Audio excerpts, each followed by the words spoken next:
Welcome back to my channel, sports fans. Okay, let's get into this right here. Well, Penny Hardaway has lost his mind over money. He has lost his mind over money. And I was just sitting here on YouTube, in FYF, he posted something about Penny Hardaway defends LeBron James' legacy. Now, look, I went to go look this up to see if it was on video.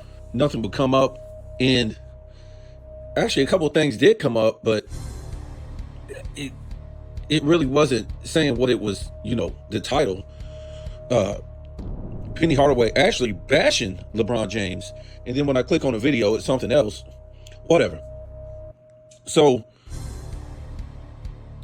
I'm going to confirm what FYF is saying in his post, but there's no video footage of Penny Hardaway actually saying these things about LeBron James. So I guess it was maybe an interview, and it was just all, written down instead of a video. Let me know if you find a video, but he's even got a channel, Penny Hardaway. It's really not that big, which is surprising.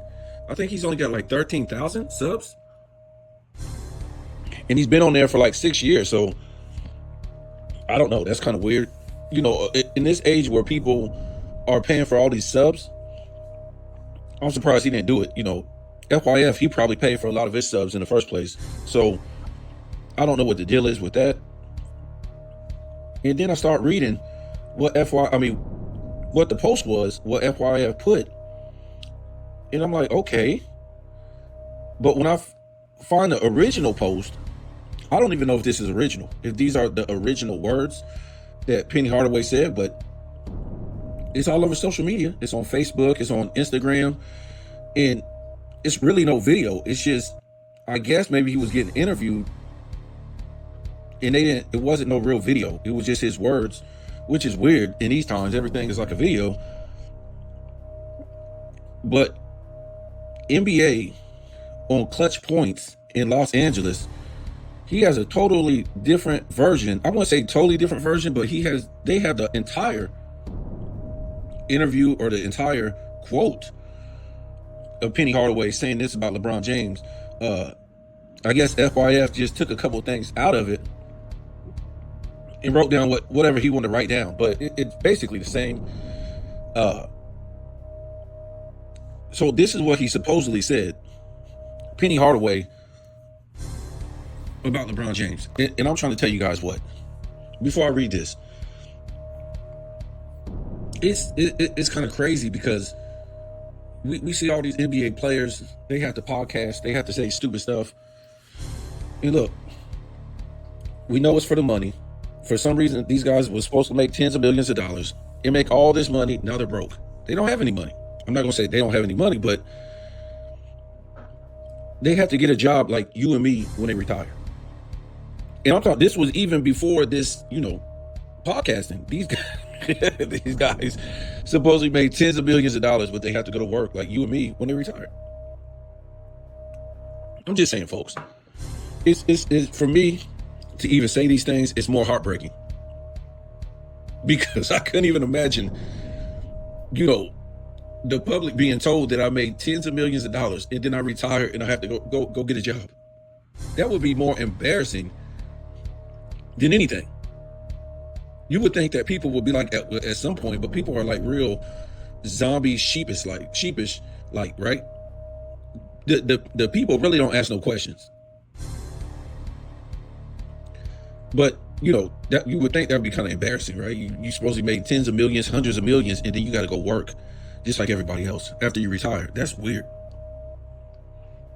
Not me. Well, I guess I would if I didn't really make that kind of money. So, but supposedly he made 120 million in his career. Yeah. That's just NBA. We're not even talking about the endorsements. Penny Hardaway was, when he came in the league, he was, I would say, what, top five? Top five as far as popularity. I wouldn't say he was a top 5 player. I mean, you can argue that, but he was definitely, well, you can say that too if he was on the All NBA first team. But you can definitely say he was a top 5 popular player. So let's read this. From the moment he was crowned, when was he crowned? First, you got to win a championship to even be crowned a winner, but you was crowned before you even won a championship.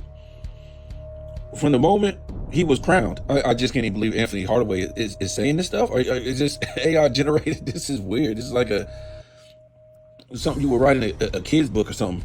From the moment he was crowned the chosen one in high school. Remember what we told you before. LeBron James was crowned the chosen one in high school from playing who? Prep school. You gotta remember what these prep schools are. Well, prep school, Catholic, rich kid academy schools. You gotta remember when we say prep school, this is for rich kids. You're paying like 30. It depends on what kind of prep school you go to. You can pay 30, well, your parents can pay 30 all the way up to, like, I'm not lying, almost $100,000 a year for you to go to prep school. Think it's a joke. This is high school. Yeah. So this is what LeBron James was going to since middle school, because he was taken from his mama when he was in 5th grade by strangers. By strangers that said that they liked the way he could run down the street in 5th grade. What's that, like 8, 9 years old or something like that? Really? An 8, 9-year-old? You're going to take him from his mama? And you already have children? Story don't add up, folks. Story don't add up. I had seen him when I was looking for this video of Penny Hardaway saying this stuff. I guess the year before he came into the league, he was at a Lakers game and they were interviewing him. They said, why are you here? Or something like that. He said he came to watch Shaq because Shaq had just came to one of his games. And then he was like, something like, I don't know what the whole thing was, but he started talking about growing up, the way he grew up poor and all this stuff, and been using that angle for a long time. But again, he grew up since 5th grade. He was taken to a rich home where he was driving Hummers in high school and going to these prep schools that cost all this money to go to, folks. We actually don't even know why these people actually did this for a 5th grader. We really haven't got no real explanation. All we've gotten is that it happened. This wasn't a kid in high school with great talent. This was an elementary school kid, folks. This story it's just nonsense. It makes zero sense at all. No, but in that interview, he was still talking about him growing up hard and struggle and, living poor. He didn't grow up like that. Maybe until 5th grade. I wish I could grow up until 5th grade and then the rest of my life live rich. This guy was meeting Michael Jordan at 16 years old, folks. Imagine, just because how good really was he at 16 years old at basketball? Could be that good. And even if he was good, that don't get you connections to play with Michael Jordan at 16 years old. So what does that mean? Well, it means that the rich family that he was in had connections. The mother was a congressperson. She worked for the Congress in the state of Ohio. She was a congresswoman. So they're just telling you like what do they call it? Half-truth story. Yep, telling you a half-truth. So because she had all this money, connections, you could go to Michael Jordan camps back then. So that wasn't nothing new for any kid to go to Michael Jordan camps or whatever like that. But what I'm saying is this guy had real connections because of who he was around in that state. Let's try to start over. It's like painful at the beginning.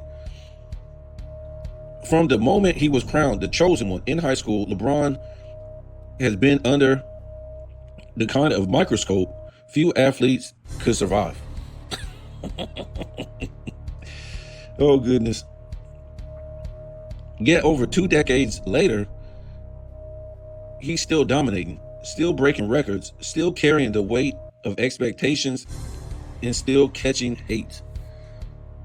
I'm not trying to say anybody's dumb, but it just don't sound like this will fluidly come out of, Penny Hardaway's mouth. This sounds like a script or something that this man was reading, or, it was AI generated for him to say this. Because it just sounds like a script. Never the script that we done heard before. This ain't nothing new that we haven't heard. So this isn't like originality coming from, you know, Penny Hardaway, if he even said these things. Also, they don't, you know, this is from Clutch Points in FYF. He kind of like, you know, took out this, what he wanted to take out of it and post it on this page. But they don't give you any source that you can go to.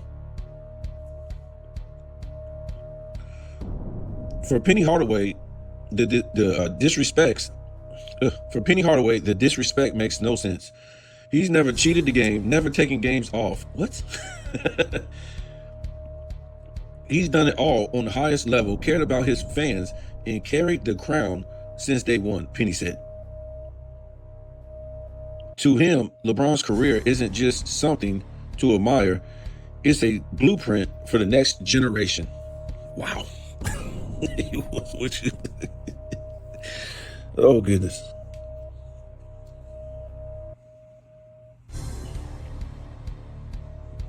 That was pretty painful. And I'm telling you what, if they say Curry changed the game, which I don't think he did, you know, when they talk about him changing the game with the 3-point, okay, you know who changed the sports media game? Nick Wright and basically Shannon Sharp. Because now what we have found out, that you can make more money telling lies than telling the truth. It's just the facts. It's more money, or you can make money off of something you shouldn't be making money on, which is telling lies. So the Nick Wrights, the Shannon Sharps, and I'm sure there's others, but I'm talking about the big ones that started this stuff. You know, JJ Redick got into it and stuff like that. But what these young people found out was, you live in a devil world. You live in an evil world as far as social media. And we can see it, media, period. So it's better to lie because you're going to make money. Because what the lying does, it makes the truth, well, let's just say the people who know the truth, they're pissed off now. Because we know it ain't supposed to go that way. The proof is in the pudding.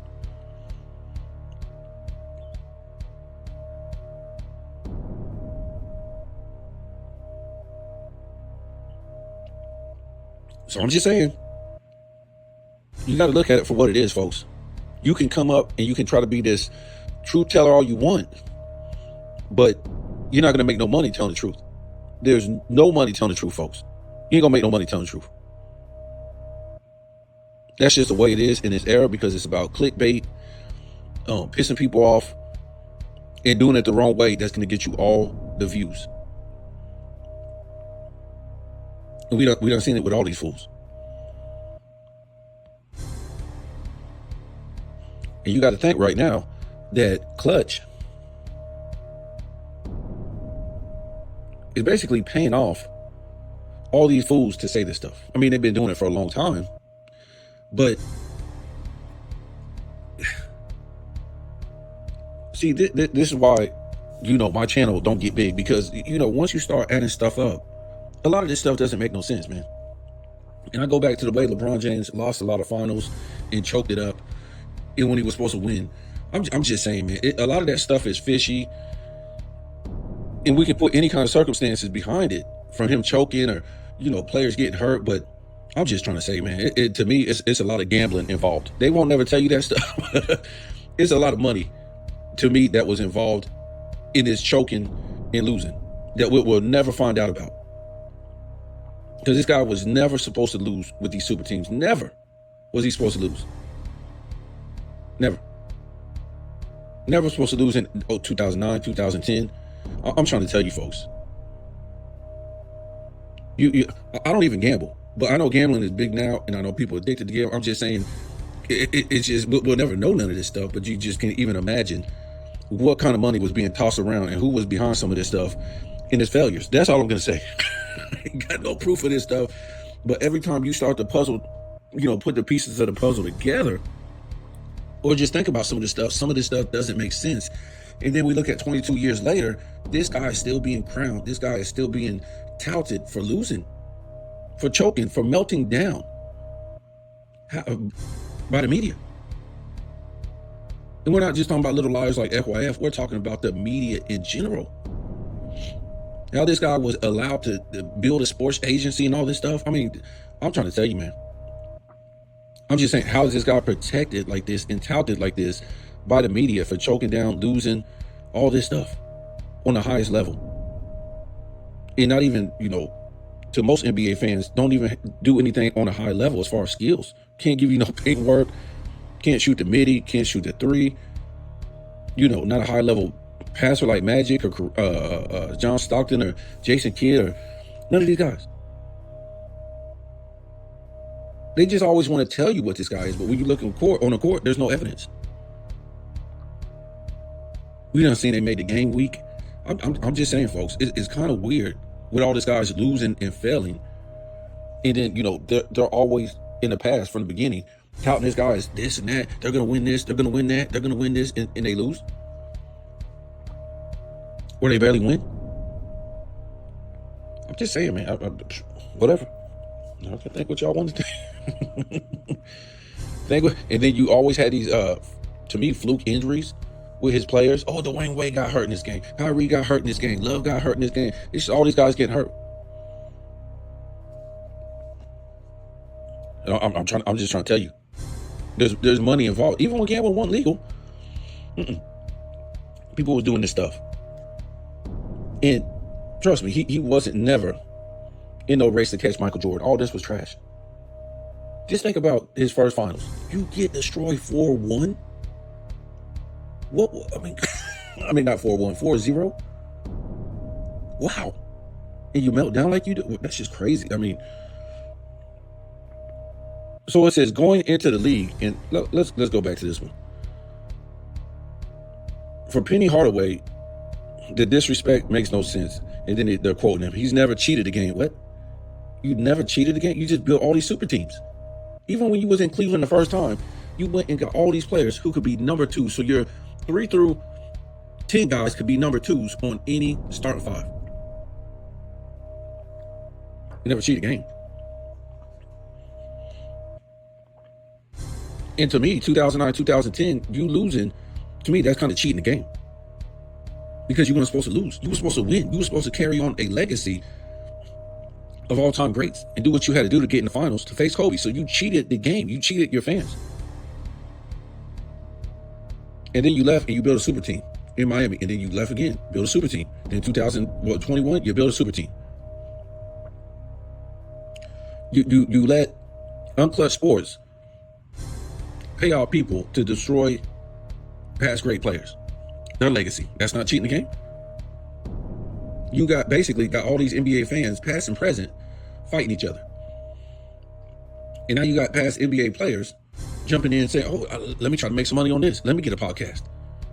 So yes, you done cheated the game because you got everybody fighting. You didn't do it the right way. You built all these super teams. Yeah, you cheated the game. Flopping, carrying, traveling, all this stuff. Let me see. Never cheated a game. Never taking games off. What? Never taking games. That's why I had to read this thing straight through the first time, because we would just get stuck. I would never be able to, keep going, because this makes no sense. All this guy does is take games off. He started this whole, taking games off like this. If I wouldn't say he started load managing, but, goodness God, that's all he does is take games off, especially against, great players that he would have to play against at his position. Never taking games off. He's done it at the highest level. Wow, no, that's not right. Cared about his fans, even though he didn't show up. He didn't show up to the All-Star game. He showed up, but he didn't play because he knows he's gonna get embarrassed. Well, not get embarrassed, but he won't gonna get the MVP or whatever like that. I think he was scared that the other team was gonna beat his team, although they didn't, probably because he wasn't there. And they probably would have lost because he would have messed up the flow of the game. But, it was just one of those things that, he did all that to get all the attention in the All-Star game. So this is kind of like cheating the game by wanting all the attention, by faking some injury. And, he don't care about the fans, and carried the crown since day one. Day one of what? He missed the playoffs his first 2 seasons. Blew a 3-2 lead going back home in his third season in the playoffs. And in the offseason, he got destroyed by, who was it? In a FIBA, he got destroyed by Plumbers. So he got third place. To him, well, Penny said, to him, LeBron's career isn't just something to admire. It's a blueprint for the next generation. That's right, folks. It's the blueprint. You already see it in the 2020s. Carrying, traveling, sitting out games, don't play no defense, all this stuff that he moved the game forward to this. Even though it went backwards, this is the way he moves it forward. And none of these guys could never catch his 4, 4, and 4. When we talk about 4 championships, 4 MVPs, 4 finals MVPs, these guys will never catch it. Even if Joker gets 4 MVPs, he's stuck. See, and this is the thing, what's his name? Goodness God. Scap was rooting so hard for him to get 4 MVPs, so like he would pass LeBron James or something. No, he would still need 4 finals MVPs in 4 championships. I mean, we could say those championships don't count all we want. They don't, because they all were on super teams. But as long as he's able to continue to pay off the media and fend them off, he's good. He's good to go.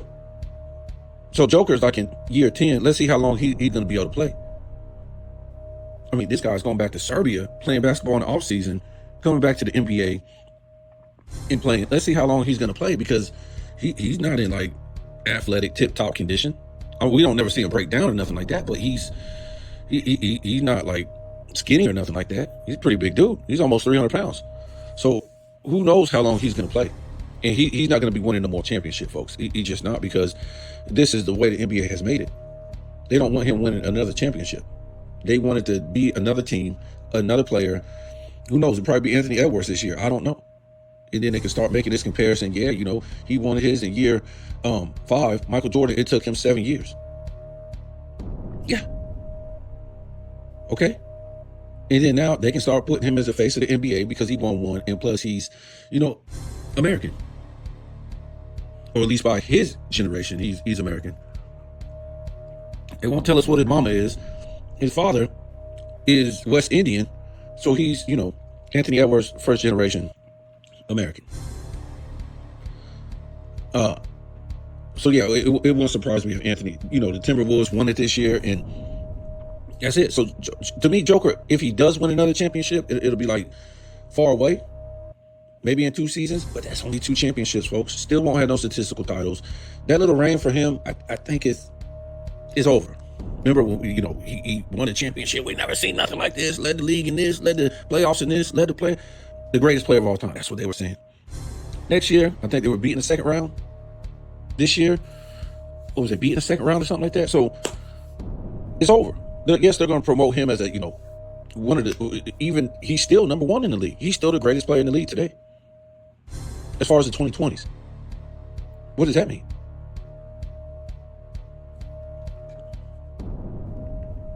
What does that mean if you ain't winning no championships? So the championship, and you got to think in the offseason, they're getting nobody. The Lakers are loading up. And, you know, the Kevin Durant's doing what he wants to do. You know, who is this? Dallas got some pieces. So you think a fully healthy Dallas is going to lose to Denver? No, I don't think so. It's not going to happen.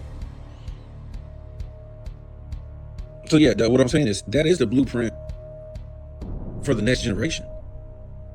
This next generation of NBA players, they're not even American. Basically the top 5 players. So they don't care about promoting the game. They win, they go back to their countries. Luka is going back to wherever he goes to over there. Joker goes back to his country, and SGA is waving his Canadian flag in a parade and going back to his country. They don't care about, you know, American culture over here. They're not promoting the game, the NBA game. They're not. Look, I'm gonna tell you this: the NBA ain't about to go out of bounds. They know what their game is and what their game has been for a long time, a declining game. As far as American viewership, they're not down with it. They haven't been down with it for a long time. After what they've seen in the, you know, 60s, 70s, 80s, 90s, 2000s, that was it, folks. These guys since the 2010s, they were not able to show us the same greatness of these guys in the past. So the NBA fans was just like, we're not watching this. These aren't the same men with the same positional skills. What you've been seeing basically from 2015 until now, it looks like an AAU scrimmage. It don't look like NBA players playing on the highest level of competition. It just don't. Yes, they're great players for what they are in the rules that can break. That's about it.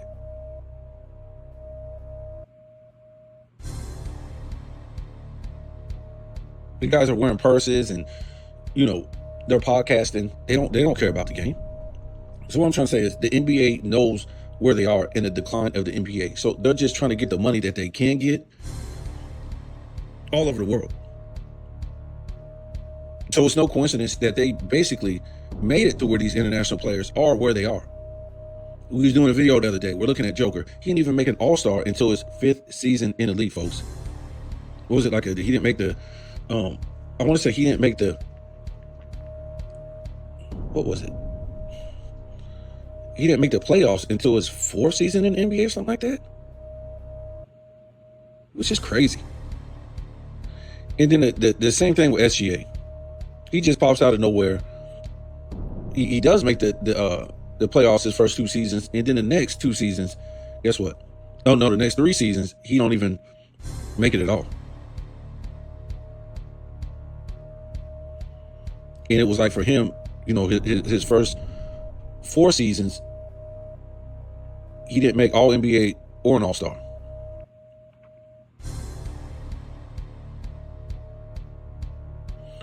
So he got drafted in 18, right? He didn't make an all-star appearance until 23.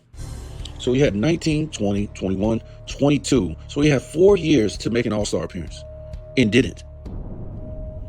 Same thing with All-NBA. He had 4 years to make an All-NBA, not a first, not a second, but a third. He didn't make first, second, or third for 4 years. And then his 5th year, all of a sudden, he makes All-Star and he's on All-NBA first team. What?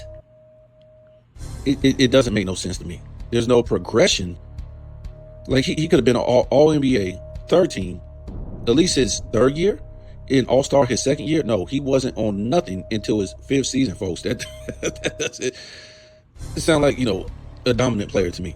Sounds like a guy who finally makes his stuff because the league got weak. Joker, again, came in 2015. Didn't make an all-star until 19. So let's count it up. 16, 17, 18. 3 years he had a chance to make the all-star team and didn't. Same thing with All-NBA. Didn't make one All-NBA team his first 3 years. It was until the 4th year, now he makes All-NBA and All-Star. But he makes All-NBA first team in that 4th season. Not 3rd team.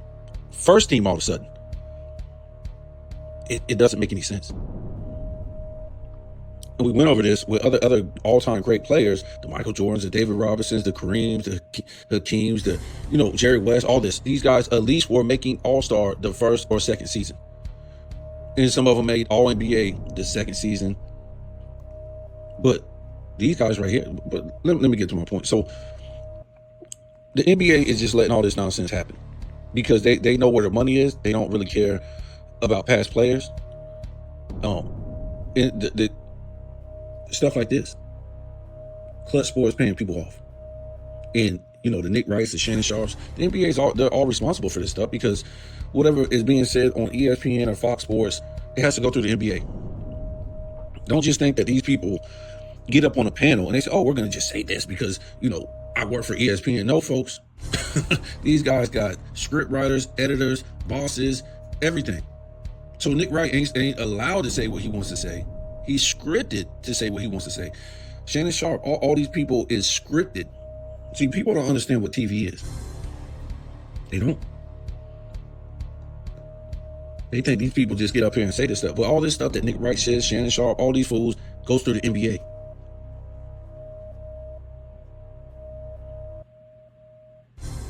So the NBA found out a long time ago through viewership that they don't have the same men and the same competitors that they had in the past. By the viewership.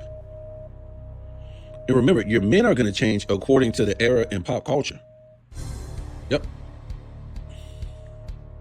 That's just how it is, folks.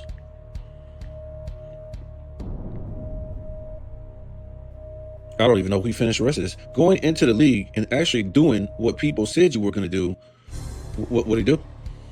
So you went into the league and did what? We know you lost in the Olympics. You got smoked by Manu Ginobili, a 6-man. A plumber, to me, that we got to keep it real. You guys say people with, white skin are plumbers. He's a plumber. One melanated brother on that, Argentina team. He was all plumbers. That's what you guys like. The LeBron James fans. Missed the playoffs the first 2 seasons. Won an All-Star his first season. And to sustain it this long, losing, choking, melting down, that's ridiculous, Penny added. From the 4 MVPs, 2 on the super team, that's what I'm saying. 4 championships, definitely 4 championships on the super team, to becoming the NBA's all-time leading scorer. Oh, so you don't have the most championships, you don't have the most MVPs or the most finals MVPs. Nothing like that. You don't have the most 60 win seasons. You don't have none of that. You don't have the most scoring titles. You don't have the most steals titles. You don't have the most assist titles. You don't have the most rebound titles. See, for them, when we talk about Michael Jordan scoring, that's not important to them. They say Michael Jordan was a ball hawk. But when it comes to LeBron James, they always bring up this all-time scoring leader. See, I don't really frame it that way. I say the all-time points. They say scorer, like he's really a top scorer. Like he was able to win all these scoring titles. So they like to say scoring title. They like to say scorer. No, points, all-time points leader. That's it. Accumulation of points. Bron's journey is proof that hype can be lived up and then some.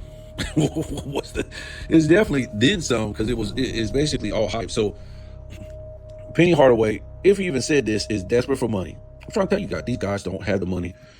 We were told it's all an illusion, because these guys won't be selling their souls as men for a couple dollars, because this is all it is, really, a couple dollars. When I say a couple dollars, I don't mean $2. I mean, they probably gave this dude a few thousand, whatever like that, to say this. They're doing business. You're probably getting this money under some business label or something like that to say these things. And Clutch Sports is dishing out the money. It's just funny. I would really like to see how this whole thing is negotiated, how this whole thing is ran, that we don't even know about. How, Clutch Sports, Unklutch, is able to give all these people all this money.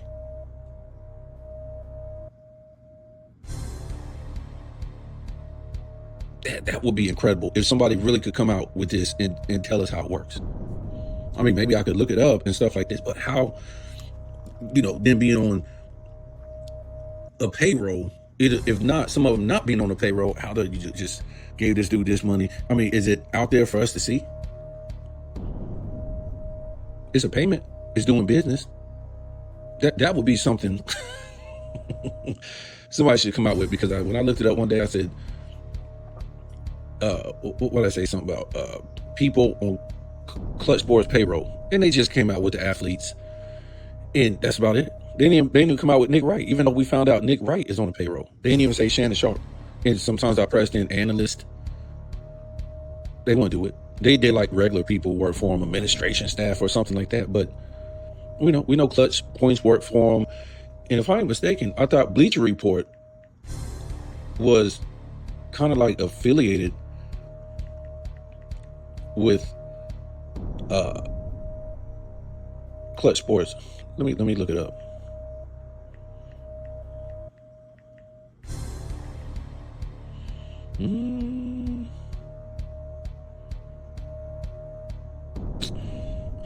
Bleacher Report is currently owned by Warner Brothers Discovery. It was previously acquired by Turner Broadcasting. Well, I must have been hearing about something else. Maybe it was Clutch Points. Yeah, let's see who owns that real quick. Who owns? Because all they do is promote LeBron James. Clutch Points. Clutch Points.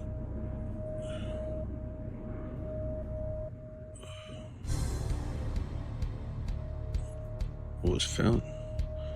No, it's not really telling me, but it's not owned by. Well, you got to feel sorry for, well, I don't feel sorry. I'm about to say you got to feel sorry for Anthony Hardaway, but these guys make their own decisions. They're getting money for telling lies, and that's just the way it is, folks. I don't know what else to say. You ain't gonna make no money off the truth. That's just the way it is. They had this thing on social media for what was it, like 2 weeks or something? This well and SeaWorld killing the trainer. Kind of find out all this was fake, folks. Yep. They had to come forward and say it was fake. But people thought it was real. They were making their own clips, their own AI generated stories about it. Once the word came out, they start making their own AI clips and showing the girl getting killed by the orchid, whatever like that. It was just and people didn't believe it. As far as it was fake. But that thing made a lot of people a lot of money. So this is just the world we live in. You ain't gonna make no money off of telling the truth. It just don't work like that. I can tell you a whole bunch of channels that, including mine, mine ain't monetized. I don't care about that. I don't want it to be, because I want to be able to say what I want to say. A lot of people can only scratch the surface about telling the truth, and that's why the lies will always win, because you can't tell the truth fully. But there's a lot of good channels out there that are monetized, and look at their views. Their subs compared to the people who's lying. There's no much. This is the world we live in, and as far as sports, and this is what I was telling you with the whole Nick Wright, Shannon Sharp, and I'll tell you, the NBA responsible for all this. They were, the Nick Wrights, the Shannon Sharps, and all that. They were responsible for, laying the blueprint. We were just talking about blueprint for lying. Yep, and they made all this money, millions of dollars off lying. Yep, this is what the NBA wanted. This is the NBA as a whole. You think it's just people coming up and talking on the desk and debate shows? No, folks. This is the NBA, the owners, the commissioner, all these different, people in high places. They're responsible for how the NBA is ran, its image, what's being said on these debate groups, LeBron James starting these super teams. I'm talking about even to every owner. Because we already saw, we didn't see no owner pushback. We didn't see any, coach pushback. A lot of this pushback when he went and built all these super teams. Nope. A lot of players of that era didn't say nothing. Right? So the NBA has been more they've been more in it to make money off of entertainment than actual competition and competitors playing on a high level. Yeah. We can say at least since 2000, when LeBron James went to Miami. More concerned about that. I'm just telling you. I won't say it was all scripted since he went to Miami, but I can think some of it was, but they're more concerned about the entertainment value than a competitive value, because they don't have them competitors no more. That was a problem. See, back in the day, you didn't have to worry about your entertainment value selling, and you just based it all on that to sell your game. No, your competitive, your guys that competed could sell the game, and that would bring the entertainment value. And it'd be both. It'll sell on both. But the LeBron James era, no competitive value. So you had to start selling it on entertainment value first. Yeah.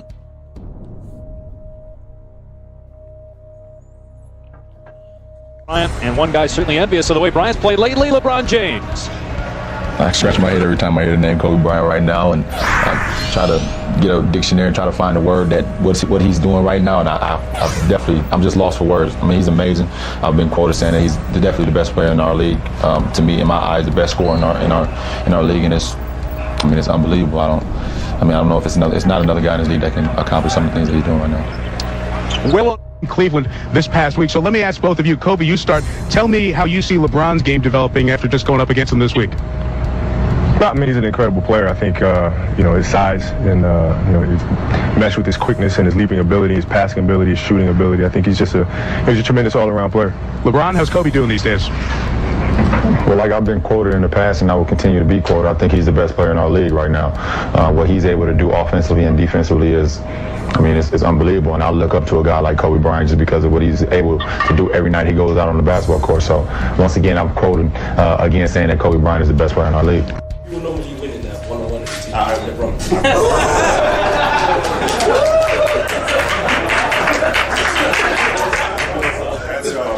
That's what I think. One-on-one is that's easy for me. You know, that's just like playing one-on-one is, you know, that's how I grew up playing. That's like my thing. You know, LeBron is, it's more like a Magic Johnson would say, he's a great passer, he plays all around the game. At the core of me, I'm a one-on-one player.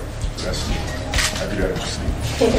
You look at LeBron and Kobe, that's where I think we part ways. Because even though LeBron has matured to that point where there's no longer a question about that as where he's concerned, for a lengthy period of time in his career, it was a huge question. I have religiously stated for the first 46 minutes, I'll take LeBron James over almost anybody in the world all time, with the exception of maybe Jordan. And even that is a maybe. The problem is that when you get to that money time, that clutch, where you sit up there and everything breaks down and you grab the ball and you say, here, take me to the promised land. LeBron is not somebody that's going to be on that list most of the time in a lot of people's eyes. And nobody is going to question that Kobe would be on that list. When money time arrived and it was time to give him the ball, whether it was in the finals against Indiana, whether it was 2001 in the postseason, whether it was 2010 against Boston, or times in between, Kobe at a younger age was so sensational. LeBron had to grow into that role for a significant period of time. And that's the difference. What LeBron learned to have, Kobe had. MJ had. And here's the last point, Max. LeBron was pushed to that elevated level of play. Kobe took it. MJ took it. These are guys that you knew from the moment that moment arrived, they belonged there. LeBron was pushed, coached, nurtured, tutored into that elevated position. That is the difference.